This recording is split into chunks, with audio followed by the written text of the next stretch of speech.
محترمو الله چې د یهودو په باره کې فرمایي چې زما کتاب هغوی غورځولی دی د دې په تفسیر کې علما کرامو لیکلي چې څنګه یې غورځولی وه تلاوت یې نه کوه کان بین ایدیهم یقرؤونه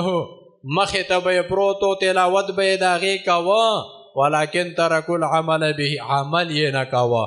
عمل نه کول محترمو دا د خدای په کتاب په باره کې هغه د برکتونو نه مونږ او تاسو بې برخې کوي دا خبره او بیا محترمو سفیان ابن عیینه رحمت الله علیه فرمایي هغوی به د قرآن شریف څنګه قدر کوه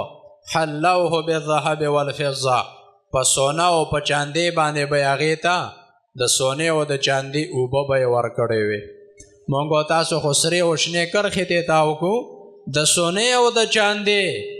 په لیکایې باندې او په سیایې باندې به یې هغه د تورات او د انجیل لیکل کړي او ادرجوه فی الحریر والدیباج په نرو غټو رحمو کې به یې ورته کڅوړې ګنډلې وې د زبور او د انجیل کڅوړې غلافونه دا به یې ورته د نرو د غټو رحمو جوړ کړي ولکن لم یحللوا حلاله ولم یحرموا حرامه فذاک نبذ د هغې حلال یا حلال نه ګڼل حرام یا حرام نه ګڼل وی چې دا د الله د کتاب غورځول دی محترمو نن مونږ او تاسو وګورو نن په عالمي دنیا کې مسلمان قوم د مسلمان قوم هغه افراد چې هغه په معاشره کې خلک ورته تعلیم یافته وایي خلک ورته په خپل نوم باندې تهذیب یافته وایي محترمو د هغه مغربي جهالتونو نه چې نن کم خلک متاثره دي نن دا مطالبه کوي چې مونږ ته د علما کرام د سود اجازت راکړي مونږ ته د حکومت د سود اجازت راکړي محترمو هغه ګناه چې زمونږ او تاسو رب اعلان جنگ په فرمایلی دی چې هغه خلک چې د سودي کاروبار نه منې نشي دا هغه خلک چې د سودي کاروبار نه منې نشول یا یې حلال ګڼي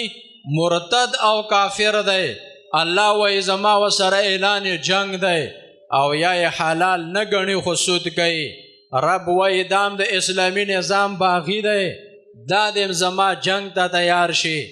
الله چې د کمې ګناه په باره کې د اعلان جنگ کوي نن مسلمان خلک را پاتشي د بینکونو والا د تعلیمونو په نوم باندې خلک چې تعلیم یافته یادېږي نن هغه د اجازت غواړي چې موږ ته د سود اجازت میلاو شي نن محترمو هغه خویندې میندې چې د کمو خویندو میندو تربیت نه دی شوی په دینی ماحول کې نه دی پاتې شوی هغه خویندې د مسلمان قوم خویندې